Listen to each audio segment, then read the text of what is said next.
Dengarkan terus Cerita Pagi bersama Kudus dan Dani. 94,5 Tri FM memainkan hits terbaik Dani Chandra Kudus Andriano di YouTube channel kita di Tri FM Aceh dan juga 94,5 Tri FM Kudus Andriano. Kita masih bincang-bincang ya. Betul sekali, dan memang ini informasi saya pikir yang penting juga bagi Tri FMer semuanya ya, juga tentang seperti apa sih yang sedang diantisipasi oleh pemerintah Aceh, khususnya tentang isu penyebaran coronavirus ini. Baik, saya ingin kembali ke Bang Esagi nih. Kita sangat percaya mungkin secara umum ya Bang Esagi terhadap kinerja oleh pemerintah Aceh, artinya tentang penanganan virus ini, dan juga kita percaya bahwa tim yang bekerja di sana juga sangat baik. Kita yakini itu semua. Tapi persoalannya adalah sekarang kita tahu bahwa virus ini begitu luar biasa ya, artinya dalam tanda kutip itu menakutkan. Nah, ini kan kita ada kepulangan mahasiswa yang akan pulang ke Aceh.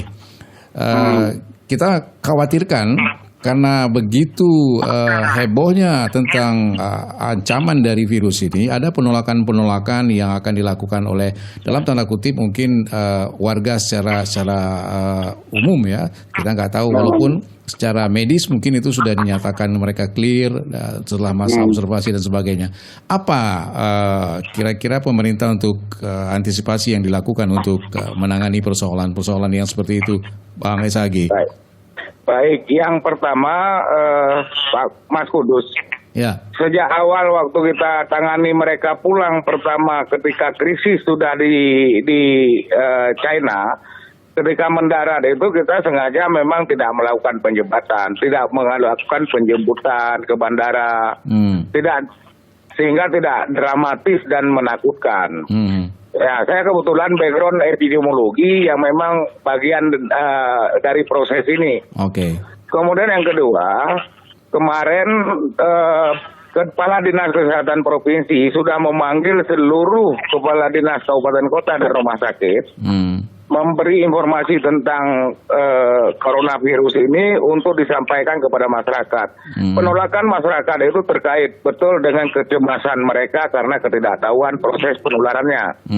Nah, nanti mungkin Pak Dokter bisa jelaskan bahwa coronavirus ini tidak lebih berbahaya daripada misalnya MERS dan SARS yang pernah heboh dunia juga. Nah, tetapi yang paling penting bagi masyarakat, pemerintah tidak membiarkan mereka bergaul dengan masyarakat atau pulang ke rumahnya kalau belum benar-benar aman menurut rekomendasi dokter di bandara maupun dokter yang ada di rumah sakit. Kalau dia memang sempat diduga dan diperiksa kesehatannya di rumah sakit, bahwa mereka pulang ke rumah itu dalam kondisi sehat walafiat, tidak perlu dicemaskan. Dan kemudian juga mereka terdata di kita. Begitu ada keluhan mereka bisa langsung ke rumah sakit. Jadi masyarakat tidak perlu cemas. Apalagi di Aceh berbeda dengan daerah lain. Kita lebih percaya selain ada ikhtiar juga ada takdir. Baik, karena itu pemerintah Aceh juga akan menggelar doa besok malam di Masjid Raya, sehingga mereka tetap sehat walafiat dan keluarganya sehat walafiat, masyarakat kita juga sehat walafiat. Baik, Bang Esagi, terkait kesiapan rumah sakit, seperti apa saat ini pemerintah mengorganize ini? Pemerintah sudah menetapkan 2 rumah sakit rujukan utama. Yang pertama Rumah Sakit Umum Jeneral Abidin Banda Aceh, dan yang kedua di Rumah Sakit Cut Mutia di Luk Semawe. Tentu kedua rumah sakit ini sudah mempersiapkan peralatan, ruangan, dan juga sumber daya manusia yang terlatih, sehingga ditangani dengan profesional dan aman, baik bagi petugas maupun bagi yang nanti kalau sakit, mudah-mudahan tidak ada yang sakit. Begitu juga bagi pasien-pasien yang ada di rumah sakit. Baik, Bang Safrizal, Dokter Safrizal, ini kalau kita lihat inkubasi 14 hari, apakah ada jaminan setelah itu tidak akan terjangkit, Bang Safrizal?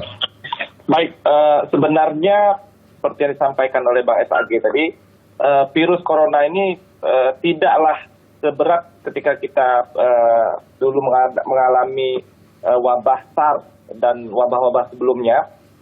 Ini mungkin dikatakan mortalitas atau kematiannya hanya 4% daripada yang sebelumnya bisa ada 15%. Benar.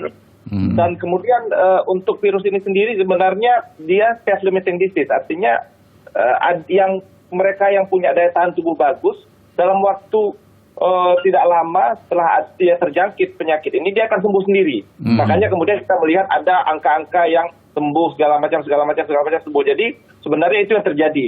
Dan kemudian adik-adik kita yang datang dari Wuhan itu nanti sebenarnya mereka kalau diakui atau tidak mereka sudah dikarantina di sana, tidak boleh keluar, harus di kamar saja. Itu kan dalam bentuk karantina sebenarnya.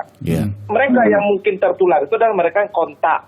Dan kontak itu saya membaca referensinya bahwasanya virus itu sendiri tidak bertahan lama di dunia luar. Artinya di alam bebas dia tidak bisa bertahan lama. Tapi kalau kontak langsung ke dekat saluran cerna kita, ini yang bahaya. Makanya kemudian disarankan rajin cuci tangan segala macam. Sampai dia teman-teman saudara-saudara kita sampai ke tanah air, mereka diobservasi selama 14 hari. Sementara sebenarnya mereka di sana sudah hampir 2 minggu juga terisolasi. Saya merasa 14 hari ini sudah cukup. Artinya memang mudah-mudahan apa yang diupayakan ini sudah benar-benar bersih, benar-benar steril, dan kemudian dia tidak akan membawa ke tanah air virus tersebut. Saya pikir kita tidak perlu terlalu ketakutan, terlalu khawatir berlebihan. Selama kemudian kondisi badan kita sehat, insya Allah, apalagi kita umat Muslim seperti yang disampaikan tadi, punya kekuatan yang luar biasa, punya kekuatan pencipta yang kita yakini, insya Allah kita bisa terhindar dari kondisi penularan virus ini sendiri. Ya, saya mau meyakinkan kembali ini. Berarti tidak ada kemungkinan kecil setelah inkubasi 14 hari kemudian terserang lagi virus corona, maksudnya? Ya, kalau dari mereka yang datang dan kemudian 14 hari dikatakan tidak ada gejala-gejala yang berkaitan dengan virus corona, mereka sehat-sehat saja. Artinya memang di tubuh mereka tidak ada virus tersebut. Jadi apa yang ditularkan? Baik, setelah mereka tiba, apakah memang ada kegiatan ya yang dilakukan pengecekan ulang secara rutin ini? Baik, ketika mereka tiba pertama sekali di Indonesia itu dipastikan akan dilakukan pemeriksaan kesehatan, itu dipastikan. Dan waktu ketika ada rombongan yang kembali ke Aceh juga itu dilakukan pemeriksaan kesehatan, akan dicek pemeriksaan kesehatan.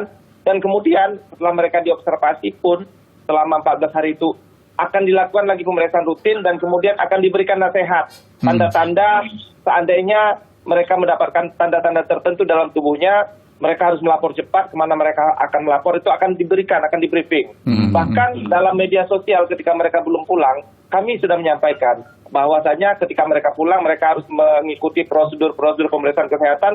Dan teman-teman kita yang dari Wuhan ini mengatakan, kami siap dok, kami bersedia dok, karena kami tahu memang kami berada dari daerah yang teridentifikasi sebagai penyebab, sehingga kami pun bersedia untuk tidak membawa virus tersebut ke tanah air. Artinya dari pihak mereka sudah mengetahui itu dan tidak kecil hati dengan perlakuan, artinya harus ditempatkan untuk observasi segala macam, mereka sudah siap katanya. Baik, Kudus Andriano, sudah pada sesi yang kedua kita. Ingat Trifemas bisa menyimak langsung nanti di YouTube channel kita 3FM Aceh. Dan kita sedang live bersama Bang Saifullah Abdul Ghani dan juga Dr. Safrijal, Ketua Wilayah ID di Aceh. Kita break sejenak, kita akan lanjutkan kembali selepas yang satu ini. Dengarkan terus Cerita Pagi bersama Kudus dan Dhani.